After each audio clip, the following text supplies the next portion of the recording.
Ladies and gentlemen, good day, and welcome to Kolte Patil Developers Limited Q4 and FY'24 earnings conference call.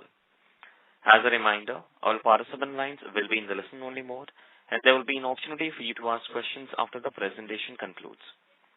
Should you need assistance during this conference call, please signal an operator by pressing star, then 0 on your touchtone phone. Please note that this conference is being recorded.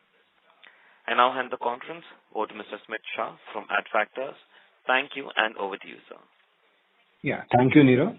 Good evening, everyone, and thank you for joining us on the Q4 FY'24 results conference call of Kolte Patil Developers Limited. We have with us Mr. Rahul Talele, Group CEO, and Dipti Rajput, Vice President, Investor Relations. Before we begin, I would like to state that certain statements made in today's discussion may be forward-looking in nature and may involve certain risks and uncertainties. A detailed statement in this regard is available in the Q4 FY'24 results presentation that has been shared to you earlier. I would now like to invite Mr. Rahul Talele to begin the proceedings of this call. Over to you, sir. Good evening and a very warm welcome to everyone present on this call. Thank you for joining us today to discuss the operating and financial performance of Kolte Patil Developers Limited for Q4 and FY'24. I would like to begin by sharing with you our views on the real estate environment, followed by an overview of key developments of the quarter. After which Dipti will take you through the key financial highlights. We then look forward to an interactive session with participants where we will take your questions and suggestions on today's call. India's economic surge has surpassed market expectations, setting a promising path for future growth. Ranking 5th globally in economic performance, India maintains its position as the fastest growing major economy for 3 consecutive years. This robust economic performance has had a profound impact on India's real estate sector.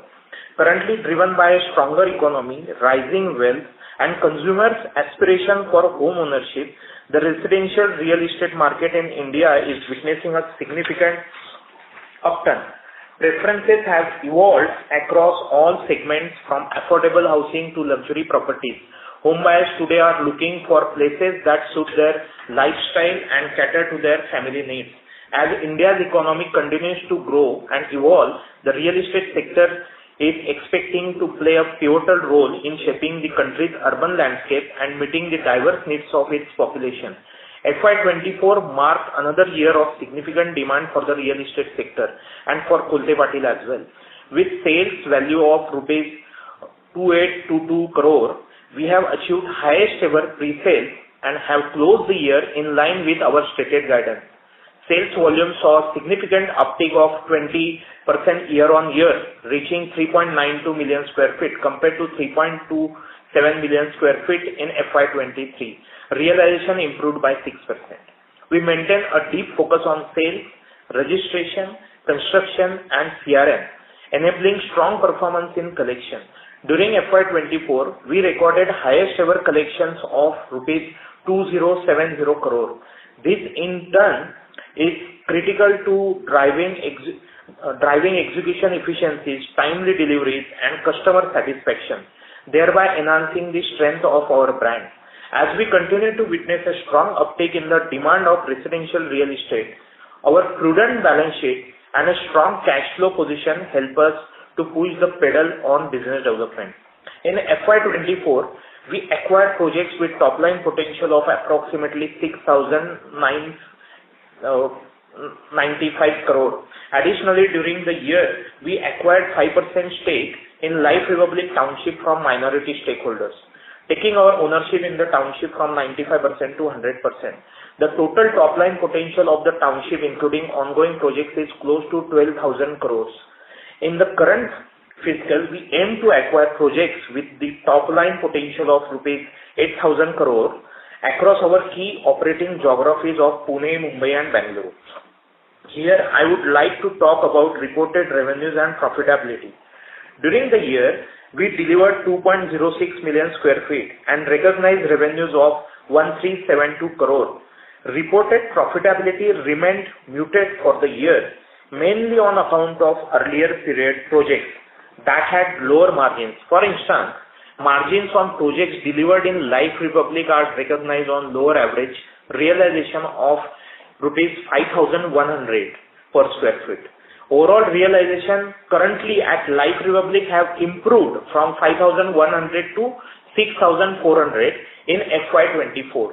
Going ahead, the township projects will report higher margins. Little Earth projects that was acquired by the company in 2022 had an ongoing portion which was sold with lower gross margins by the previous developer. Finance costs include the provisioning of rupees 25 crore for repayment against the funds received from Marubeni Corporation. Finance costs also include an impact of rupees 39 crore on account of exit given to ICICI from the Life Republic Township. On an annual basis, over the next 3 years, finance cost will be on a similar line as FY'24. Further, goodwill generated earlier on account of merger of a subsidiary has been impaired to the extent of rupees 23.46 crore. I would like to take a moment here to draw your attention to the fact that while revenues are recognized for prior period projects, there are certain current period expenses like sales and marketing, HR and administrative costs that are charged to P&L on real-time basis. Operating margins from FY'25 onwards should see a meaningful improvement from the current level. Revenues for the higher margins projects launched over the past 2 financial years will start to get recognized from FY'26 last quarter onwards, resulting in further improvements in margins. For FY'25, FY'26 and FY'27, we are targeting a cumulative sales of rupees 13,500 crores. This is backed by sizable projects portfolio of rupees 25,000 crore. Accelerated pace of business development activities will further augment the portfolio size. For FY'25, we have a strong visibility of launching 9 million square feet with a top line potential of about rupees 8,000 crore. Pursuing our objective of diversification, we are confident that towards the end of the year, non-Pune markets will contribute 25 to 30% to pre-sales. Life Republic Township will continue to maintain the current pace of sales with better realization quarter on quarter. On the overall, residential sector continues to be poised for significant growth, with the buyers, developers and landowners increasingly seeking reputed brands. KPDL is poised to capitalize on the current opportunity backed by strong financial discipline reflected in the balance sheet and firm cash flows. We look forward to the coming years with excitement and renewed enthusiasm to deliver value across stakeholders groups. With this, I now hand over the call to Dipti to share the financial highlights. Thank you, Rahul. Good evening, everyone. I will now briefly take you through our financial performance for the quarter and year ended 31st March 2024. Based on CCM-based accounting, in Q4 we reported revenues of rupees 526.4 crore, and in FY'24 we reported revenues of rupees 1,371.5 crore. FY'24 EBITDA was recorded at rupees 51.1 crore. During the year, we reported a loss of rupees 69.4 crore. This is post minority interest. Here we would like to remind you that recognition of revenue and profits are dependent on the timing of project completion based on statutory accounting guidelines. Our net debt as on 31st March 2024 stands at rupees -25 crore compared to rupees 112 crore as on 31st March 2023. Our net debt to equity stands at -0.03 as on March 31st, 2024. Further, the operating cash flow for the quarter stood at rupees 167 crore and at rupees 435 crore for FY'24. We are happy to inform that Board of Directors have recommended a final dividend rupees 4 per equity share of face value of rupees 10 each. We've reported robust operational numbers across parameters to end the year on a strong note and look forward to creating bigger milestones in FY'25. Our focus will remain on maintaining sales performance, timely execution, strong cash flows as indicated by Rahul earlier, which will continue to drive P&L performance over time. On that note, I conclude my opening remarks and would now like to ask the moderator to open the line for Q&A. Thank you very much. We'll now begin the question and answer session. Anyone who wishes to ask a question may press star and one on their touchtone telephone. If you wish to remove yourself from the question queue, you may press star and two. Participants are requested to use handsets while asking a question. A request to all the participants, kindly restrict to 2 questions per participant. If time permit, kindly come back in the question queue for a follow-up question. Ladies and gentlemen, we will wait for a moment while the question queue assembles.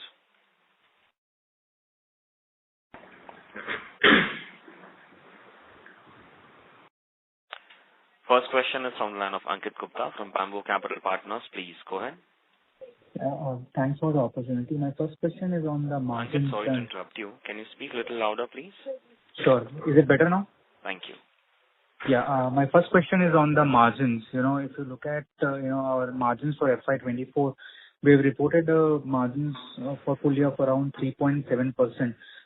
So the first question is whether has there been some delay in revenue recognition in this quarter, or the margins which have been reported in this quarter are at the actual margins for the projects which we had for which we had done pre-sales in FY'21, FY'22. Thank you, Ankit. So see, margin revenue will get recognized once we complete that 30-day notice period, once we receive the OC to be given to the end user or the customer. So for all those projects wherein we have received the OC, the part of that has been considered in revenue recognition, while part of that will get recognized in the ongoing quarter of FY'25. Sure. And when you say there'll be margin improvement compared to last financial year, are we taking 3.7%, which was the margin which was reported in FY'24, or you're referring to 12.7% EBITDA margins which were there in FY'23?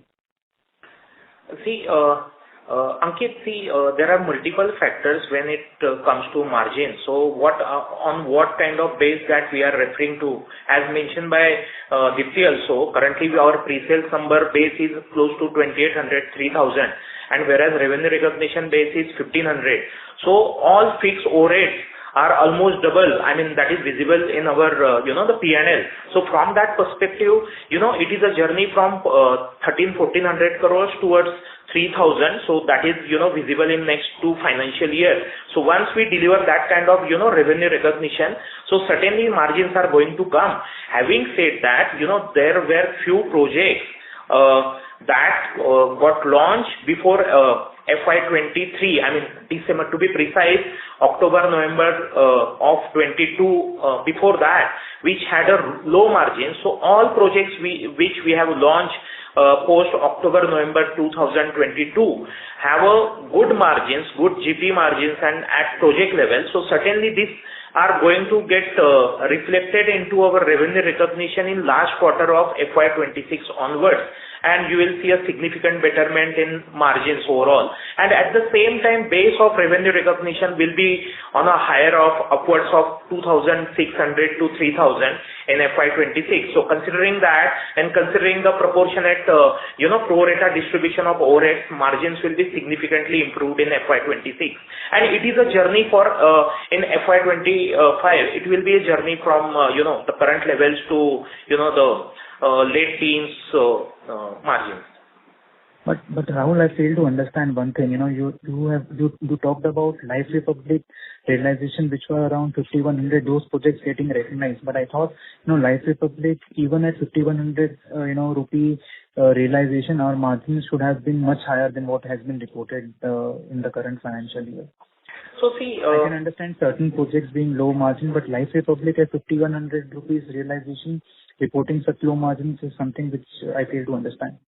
So see, there were a couple of projects at Life Republic which we sold. I mean, because of the mismatch of the APR realization and the contracting strategies, the margins were lower. But having said that, for all projects going forward, or rather from November, December 22 onwards, Over there, our average price realization is more than 6,000 rupees square feet, and the margins are significant.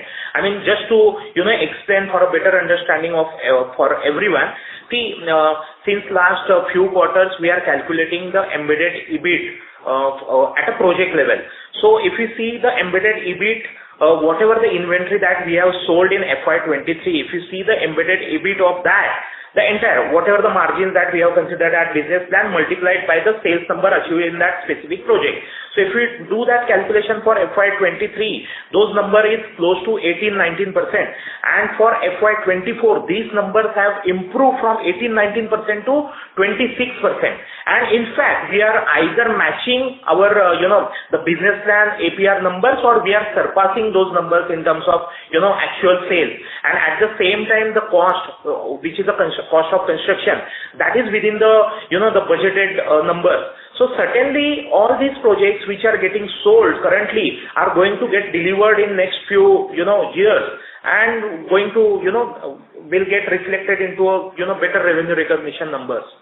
We do understand because of a lower base also, there is a, the impact in terms of the margin in the concluded financial year.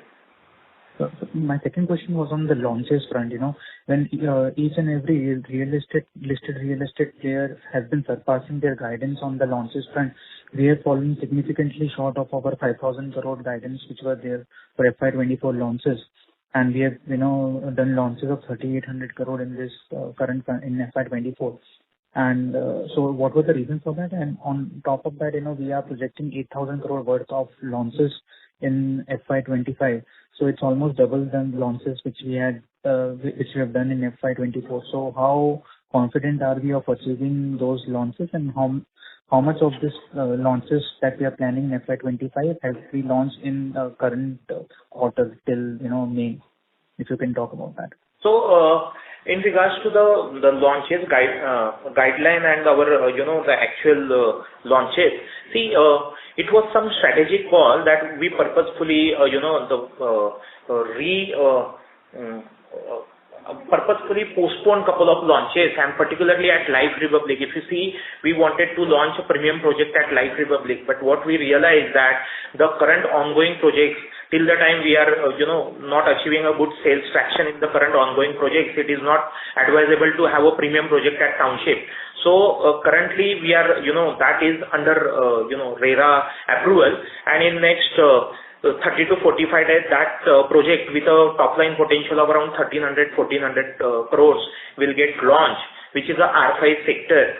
So likewise, there were a couple of misses. Let me accept that. One is a Wagholi, which was supposed to get launched in a Q4, and the other was NIBM, which was again supposed to launch in Q4 of concluded financial year.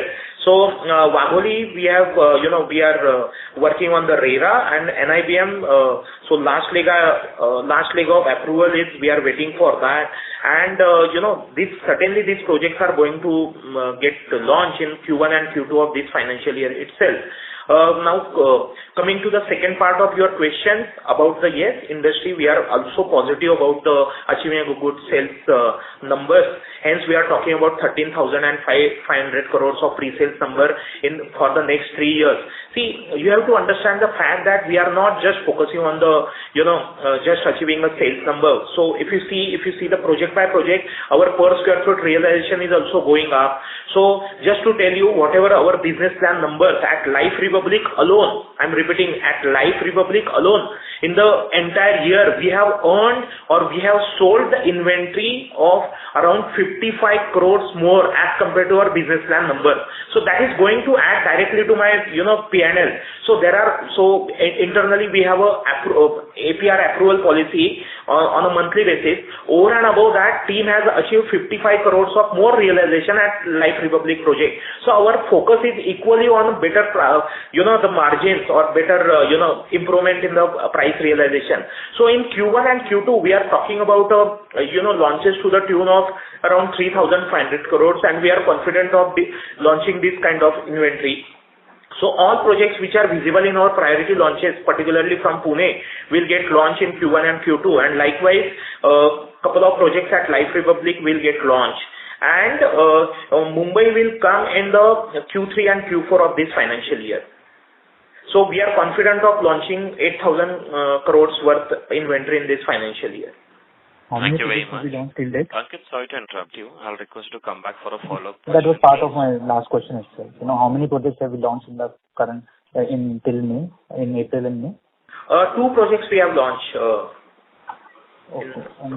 So, thanks. Thank you. Participants, kindly restrict to 2 questions per participant, and please come back for a follow-up question. Next question is from the line of Apurva Bandi from Whitestone Financial Advisors. Please go ahead.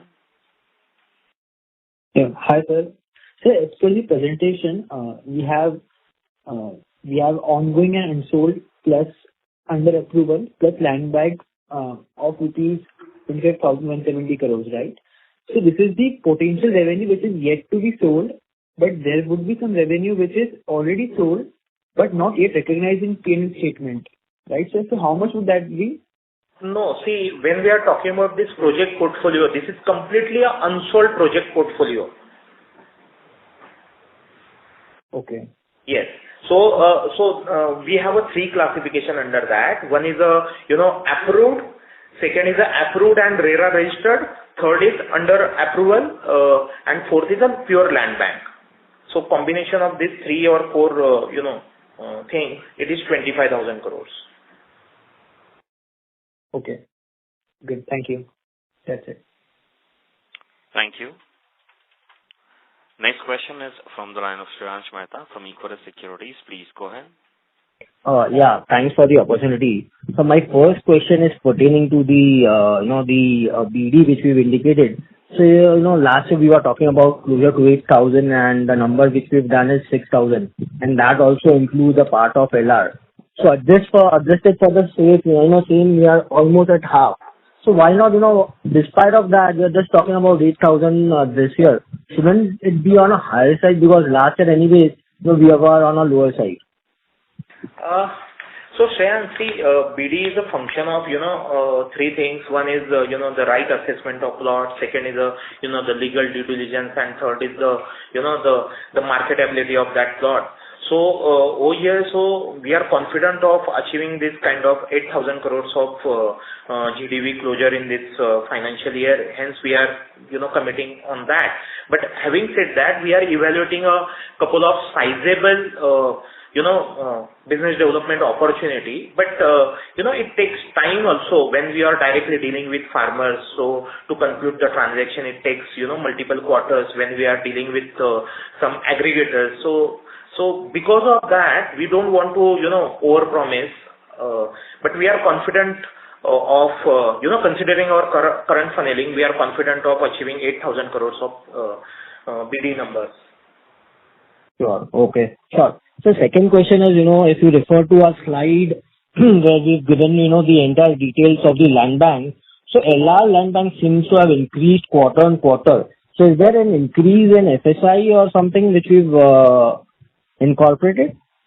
No, see, particularly LR, so I'm sure in current presentation, we must have added that 2,000 crores of BD that we have done in the concluded financial year. Otherwise, see, I have also discussed earlier, so currently, just for a better understanding of for everyone, so this township earlier was into STP, which was having a 0.5 FSI. Then 4 years back, we converted this into a ITP with a 1 FSI without any additional cost, and 0.7 FSI with a premium of 110 rupees per square feet. So currently we are with a 1.7 FSI. So while calculating numbers, so not even we are consuming this 1.7 FSI, and now according to a recent circular, so 2 is the base FSI for township, and there is a a premium FSI that can be available by paying some additional premium.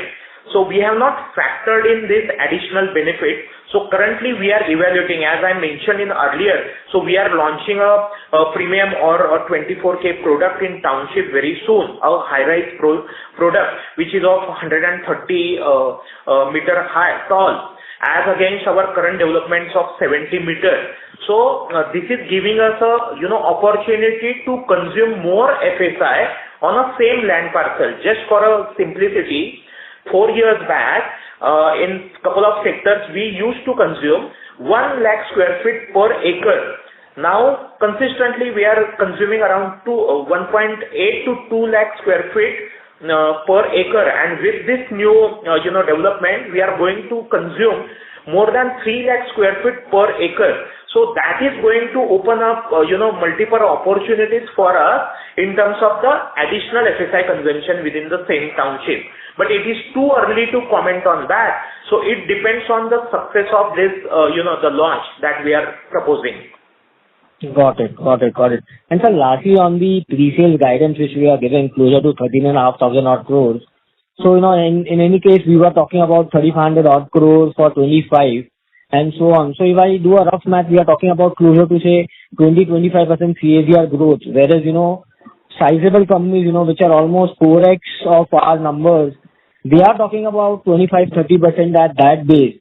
So why are we, very conservative or, going very slow on that front? Be it BD, be it, the pre-sales numbers across, are we being, aren't we, do you think we are being very conservative on that front?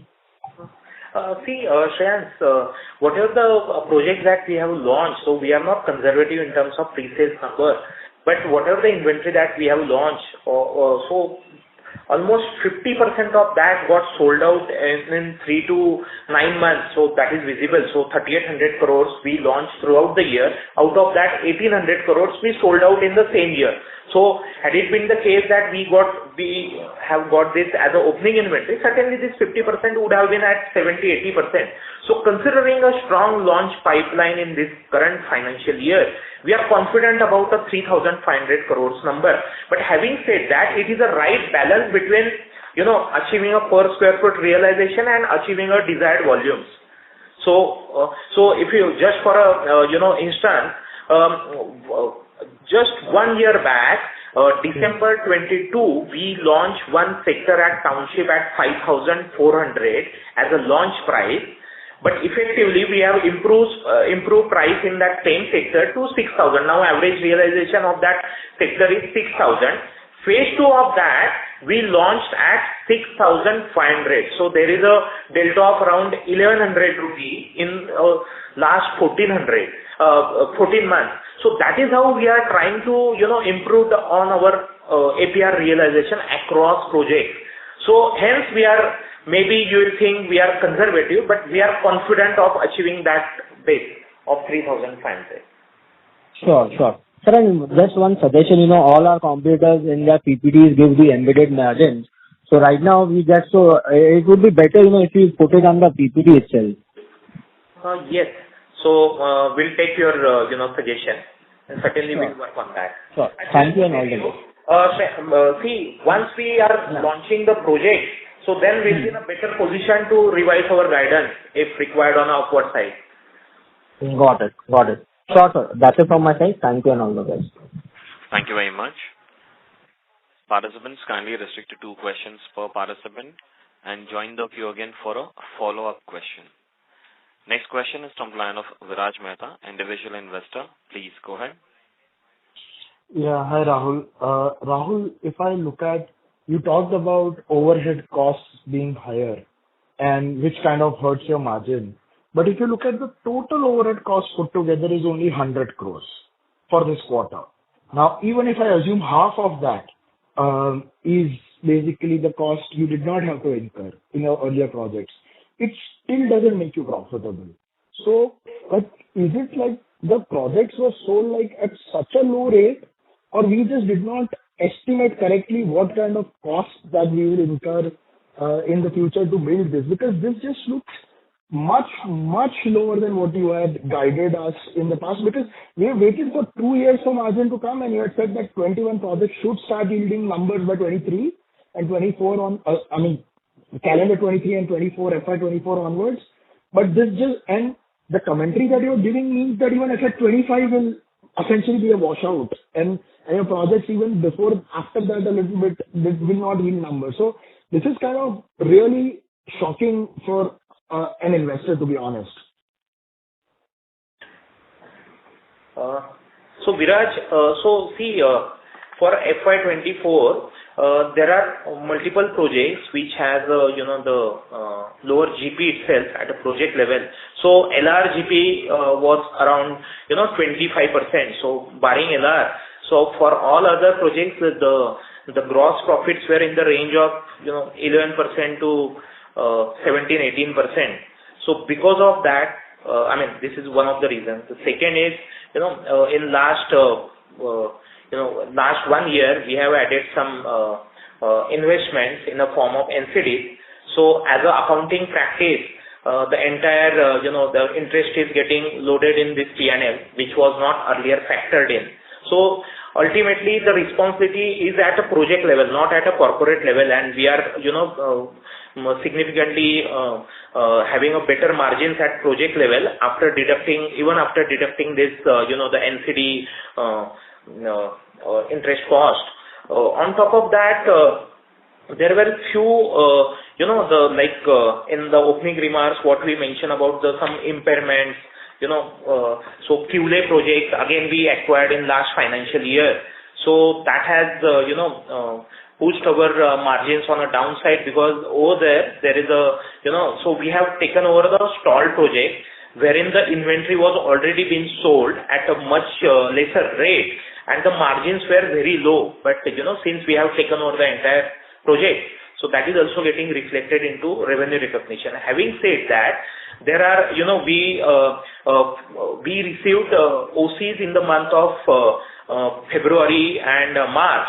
So because of that, since we follow those guidelines very strictly of giving actual possession to the customer and then putting that into revenue recognition, so possessions is an ongoing thing. So had it been the case that this possession would have been completed, certainly it would have, the GP, just for the sake of discussion, even a 20% GP would have directly been contributed to, EBITDA and likewise to the, the margin numbers. But yes, this is the truth. But going forward, as I told you and as I asked by Shreyan, certainly we take that as a positive input to share some details on the embedded EBIT numbers or EBITDA numbers for a better understanding. See, Rahul, we can talk about embedded EBITDA, but to be honest, if I look at the commentary, and I know that you were not there in certain parts of the projects when they were, and in certain parts you were there, like QLE you were there, but in earlier projects you were not there. But if the numbers which were told to us then do not reflect in the numbers today, 3 years out, then your embedded margins that you will tell today, an investor will find it very difficult to take it on face value. And that's just an honest opinion I'm giving you. Sir, second question I had was on BD. Sir, we have significantly lagged on launches is one thing, but even on BD, right? If we have to launch projects worth 8,000 crores, and BD, as you yourself mentioned, have significantly taken much more time than your estimate. In terms of, if you can give us at what stage your larger BD projects are, and do we expect any more significant delays and then we still fall short, or we are pretty much there in almost all of it? So, Viraj, just to share, so there are 3 projects in Pune wherein we are in a very advanced stage. And in fact, in these 3 projects, the design has been closed. We have already applied for, on the name of the landowners, we have already applied for the various approvals. So, considering that there is a possibility of, closing of this BD as well as in next few months, the projects can be launched. So, these 3 projects has a potential of around, one project has a potential of around 1,500 crores, other has around 800 crores, and likewise. So this around 3,000 crores worth BD projects are in a super advanced stages, and the other projects of around, we have a project pipeline, the mid-advanced stage pipeline of around 5,000 crores. Sure, sir. And my last question is, sir, regarding raising of capital. There is one note which says that we are thinking of raising 1,000 odd crores by debt or equity. Do you really think it will be wise decision to raise equity at such a low valuation for our company, where we can do 3,500 crores of sales and we are valued at one-time sale? So, Viraj, this is just an enabling resolution. And, last year also we since last few years, we are taking this as an enabling resolution in order to save time when, if we find the right opportunity. Right, sir. But my humble request would be, please take care of the valuation. If raising of capital happens at very less valuation, the minority shareholders get, and even the majority shareholders get hurt the most. Agree with your point of view, Viraj. Thank you. Thank you very much. A request to all the participants, kindly restrict to 2 questions per participant. Next question is from the line of Pritesh Seth from Motilal Oswal. Please go ahead. Hi. Thank you for the opportunity. Firstly, again on the margins. So this year, gross margins were around 12% for full year. How much do you expect? 22% for full year. How much do you expect it in FY'25, considering the projects that are due for completion next year? So, FY'25, our EBITDA margins will be early teens, and FY'26 we are expecting our EBITDA margins to a late teens or even around 20. Sure, got it. So roughly, I think gross margin should be some. Sorry, Pritesh, this is with the revenue recognition projections of around 2,000 crores in the ongoing financial year and around 3,000 crores in FY'26. So that's helpful. Secondly, on launches, 8,000 crore is what we are aiming to launch. All of this would be launched in this year, or it includes, some of the projects which are large in size, and probably we will launch part of that phase. So, will that reduce the size of the launch that we will do this year, or it will still be 8,000 crore, including everything? So, whatever the projects or whatever the inventory that we are planning to launch in this financial year is 8,000 crores. So if you see from a approval perspective, we'll be getting approvals for for a higher number, but out of that we are going to launch around 8,000 crores worth inventory. Got it. That's helpful. That's it from my side for now. I have a couple of more. I'll join back to you. Thank you. Thank you so much, Pritesh. Next question is from the line of Rohit from iThought PMS. Please go ahead. Yeah, good evening. I hope I'm audible. Yes, go ahead. So, Rahul, I'm sorry to belabor on this margins point again, but I'm just not able to reconcile a couple of things. So, I think to a previous participant, you mentioned that LR at 5,100, those were lower margins. However, some of us have been attending these calls for more than 3-4 years now, and it seemed, at least to us, and it was also quite explicit, that the economics even at those levels were fairly decent. Maybe not very high, but they were not loss making, at least to the kind of numbers that you've reported here. So just to understand, because I think there is a disconnect between what at least I thought, and I think some of others also who have raised this question. So can you just maybe, with respect to live public only, can you maybe take me through at what is the economics, and at 5,100 why were we at loss? If you can maybe help me. So, Rohit, with 5,100 realization, at that time few projects were with ITC and few projects were without ITC. So considering that, and the gross profit that we have achieved from Life Republic projects in this financial year is close to 29%. It is not something that it is on a very lower side. So you can say the costs are around 3,500 rupee on a per square feet basis, and around 1,500 rupees the margin. So it is not something, and currently we are talking about the much better realization. Hence that point was mentioned.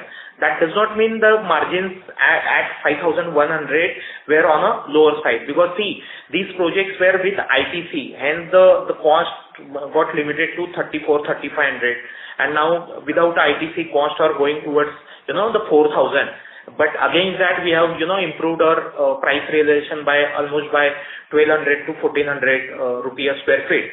So net delta of around 1,800 to 1,000 rupees.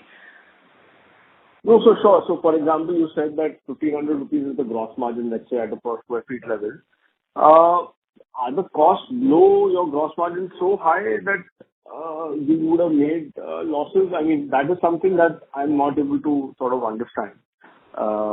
Because as far as what our understanding has been through these calls only, that these costs which are there, some of it which you, as you mentioned, are for the kind of pre-sales that we are doing, but still at even like 1,500, 1,600 crores kind of top line, you would still be doing maybe not like 18-20% kind of margin, but at least 12-13% kind of margin, which you've done in the past as well. So is there something which is like specific, that something has happened and you've just taken a call to in a specific project? And is that, I mean, that's the reason for the question. I mean, we understand that P&L is backward looking and it is not something that, but just to understand the business and to get our clarity better, I mean, is it that like the losses that we have taken in the last 2-3 quarters, is it because of some specific projects? Because again, LR, as you said, 30% gross margins or 29% gross margins, I am not able to understand why should it be a significant contributor to the loss that we have reported in this quarter. Rohit, apart from that, the other projects has a gross margin of anywhere between 11% to 17-18%, and overall gross margin for the concluded year was around 22%. So LR was certainly on a higher side of the average, but since we just try to compare with the current situation at LR, and likewise there were few exceptional items that got recorded in this financial year. So I would ask Dipti to put some light on those exceptional items. So Rohit, like Rahul has already mentioned, there were certain projects. Now to help you understand the cost breakup at LR, 5,100 is APR, and then we have your construction cost at maybe about 2,500, land and infra at about 1,000. Now LR is a significant contributor, close to 50% of the revenues that were recognized. The other projects that have been recognized contribute to the remaining 50% of the revenues that have been recognized, resulting in a gross margin of 22%. That's one. Second, there were a couple of exceptional items which are related to impairment of investment in one of the projects at KPDL. So that impact is also included in this EBITDA level margins, including the gross and the EBITDA level. So that's about 16 crores. That's at the EBITDA level, and as a finance cost, like we mentioned, there is some goodwill write-off below the EBITDA level, and there is also finance cost incurred on account of Marubeni and ICICI. So this covers your PAT level. So these are the major items that have impacted the profitability for the current year. Having said that, even in the previous calls, we've mentioned that whatever projects that have been launched in FY'23 and 24 are high margins, upwards of 20% at the EBITDA level, and these will start to get recognized at towards the end of FY'26.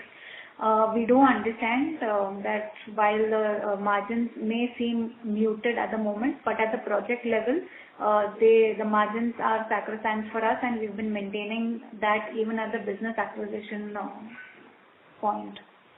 If you want further details, what we can do is maybe after the call, we can connect and help you give your line-wise details. Sure. So I mean, fair enough. I'll probably connect with you. I think the larger point, Rahul and Aditi, is that. Sorry to interrupt. Your voice is not coming clear. Hello, am I audible now? Yeah, a little better.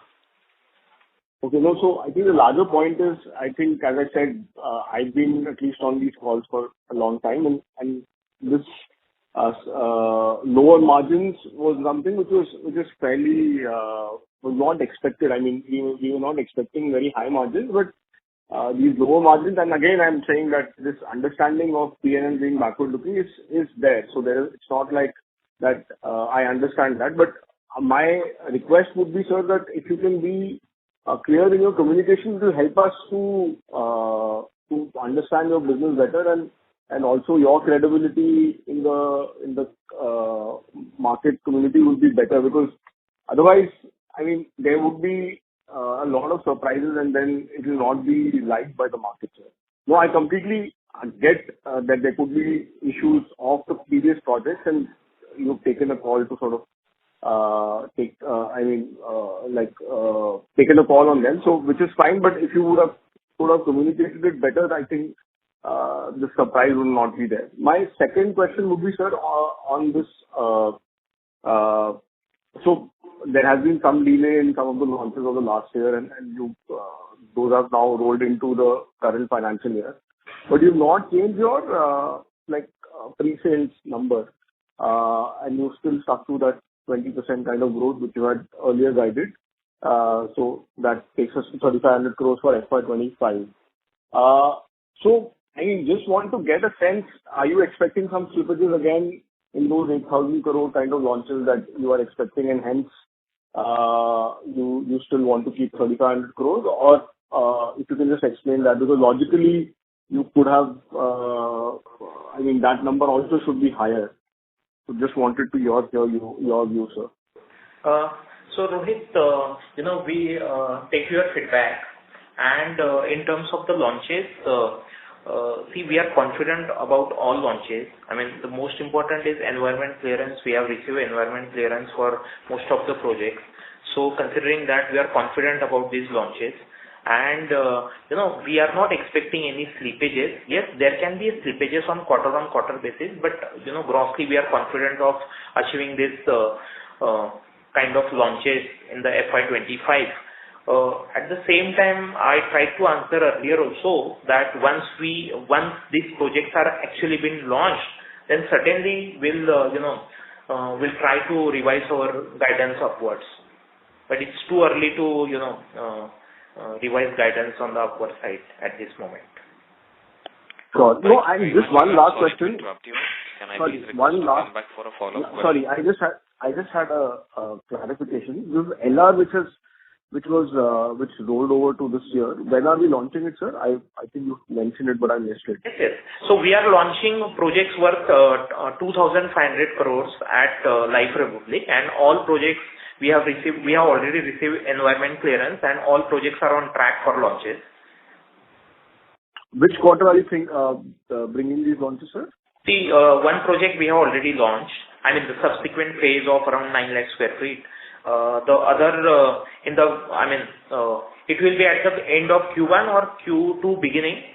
We are planning to launch around a project worth 1,200 crores. Got it. Thank you. Thank you, sir. Thank you. Participants kindly restrict to 2 questions per participant.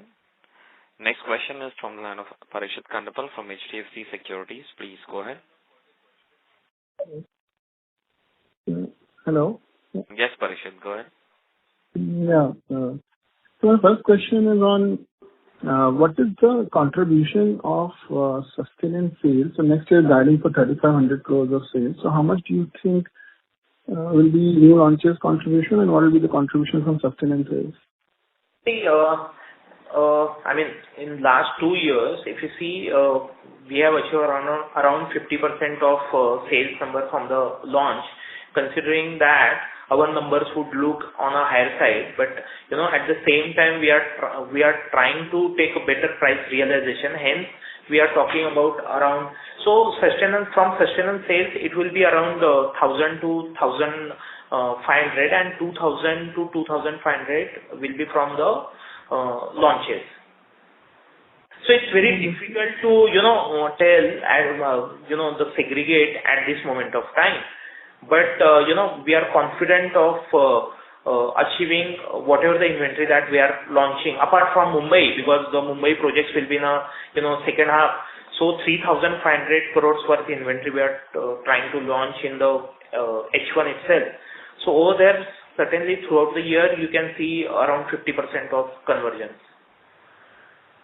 That means you are looking at a very low conversion to launches from new launches this year. If I take sustenance sales of 1,200-1,300 crores, that leaves me with 2,200 crores of new launches on a base of 8,000 crores of new launches, so which is about 25-26, and you have done almost 63% sales from new launches in FY'24. So you are seeing a significant deceleration in correction in the new launch sales. So see, even the last year FY'23, the sales from the launched projects were on a higher side. This year it was little on the lower side, considering that, on the other side, we have improved the price realization. So it is again, Parikshit, as I tried to answer earlier also, it is a combination of, the pushing the sales rate and pushing the per square foot, pushing the volume. So just for instance, we launched a row house project at Township at 7,400 rupees a square feet. That project got sold out in 15 days. Based on the success of that, we launched the phase 2, a complete different project at 8,300 to 8,500. Over there, so since the price have improved by 10% or more, so there is the velocity is completely different as compared to the earlier price point. So see, these are just, and when you are approaching a market, then you have to face, the bitter truth. So we have to do multiple, the probabilities, combination and iteration.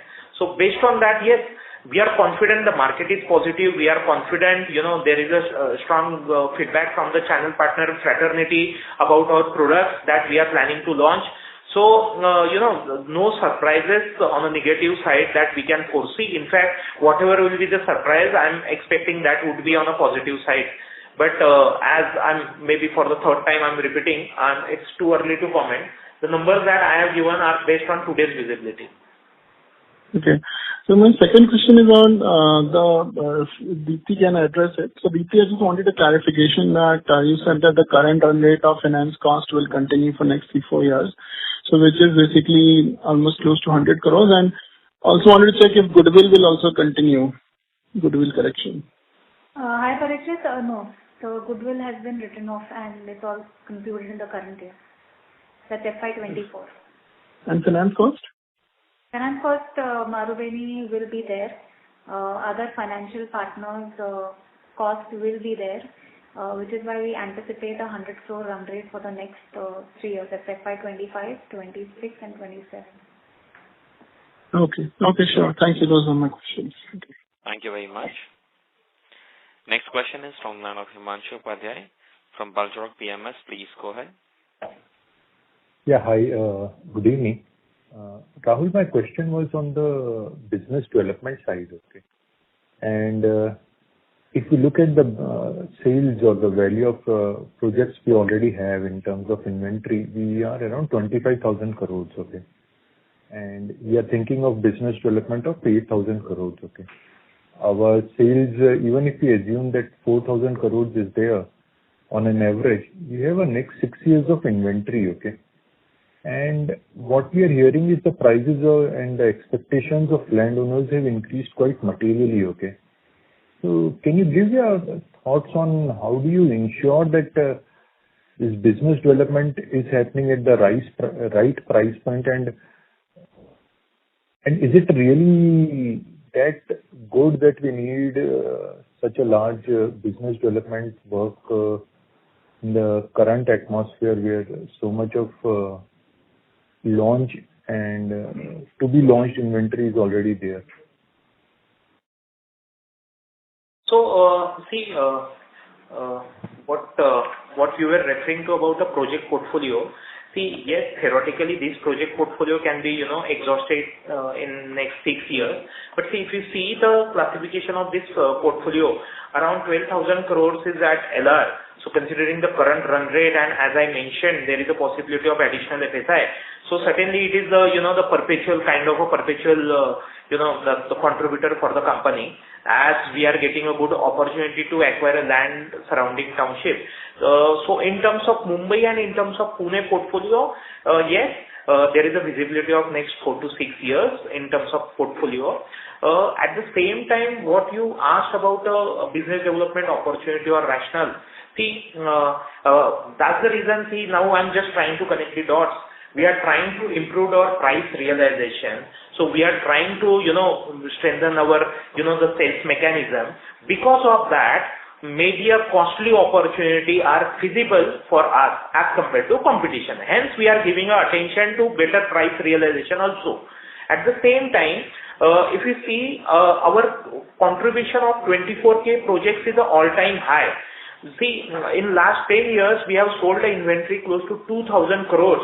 And in this ongoing financial year itself, we have sold the inventory of around 900 crores. So, historically, and we are confident based on our current, experience, that these 24K projects are certainly, have the better price realization and better margins also. So whatever the opportunities that we are currently evaluating, so it is a combination of upper MIG and 24K segment. So considering that the product mix, and one more point that I would like to highlight. See, we have a certain market share of Pune as a locality, since we are one of the leader in the Pune region. But see, large part of our pre-sales number have been achieved from a northwest market of Pune. So we are commanding 12 to 13% of that market share. But if you talk about the rest of Pune, I mean, if you talk about the 80,000 crore as a Pune market, northwest is 20 to 25,000 crores. Over there, we have achieved around 12% of market share, 2,700 crores. And in the rest of Pune, which is a 60,000 crore market, our market share is less than 1%. So we have an opportunity and we can sit on those assets. So we won't be in a hurry to liquidate those assets like sold out 50%, 80%, 90%. Since it is a diversification for us. So all such addition of business development opportunities are going to certainly add a value to the portfolio, and certainly, without compromising on the margin, since we won't be hungry for velocity for all such projects. See, my worry is, if I say that, what we see is when the cycle goes bad, the realizations don't go down, but the costs remain high or keep on increasing, and sales velocity falls quite materially, and the IRRs become low, for many of such projects. And hence, I know that we have a strong balance sheet so that we can hold on to a project for longer period of time. But will it be really IRR meaningful if we have to hold on inventory for 2 years, 3 years, and we don't know how the cycle will play out 2 years hence from here? And what velocity will be there? Agree. Fair point, and which is why we are trending judiciously on this, BD front. And one thing, this 8,000 crore inventory, you also stated that there will be some which will be bought from farmers and converted to this thing, and some would be outright purchase. Can you give out of this 8,000 crores, what would be, let's say, outright JD and some ballpark figure, not the correct estimates, but and what type of... our strategy is to, even for outright transaction, so we try to take the structured payment facility from the landowners. So it will be a combination of outright and joint ventures. So you can say 50%, and even whatever the outright purchases that we are planning. So over there it is with the structured payment facilities. And for Mumbai, yes, certainly most of the acquisitions will be, on a joint venture. I mean, the society redevelopment, we call that as a joint venture only. And Bangalore will be completely a joint venture. Okay. Thank you so much. And see, we have converted our joint ventures into outright transactions also. Baner is one such example. When we got the visibility of launch, we have converted our joint venture project into outright. We have given exit to landowners. So we will continue to do from that perspective also. Okay. Thank you so much. Thank you very much. Ladies and gentlemen, we will take that as the last question. We'll take that as the last question. I'll now hand the conference over to Mr. Rahul Talele for closing comments. Thank you once again for your interest and support. We will continue to stay engaged, and if you have any further questions, please feel free to reach Dipti Rajput at Kolte Patil Developers. Look forward to interacting with you next quarter. Thank you. Thank you very much. On behalf of Kolte Patil Developers Limited, that concludes this conference. Thank you for joining us, and you may now disconnect your lines. Thank you.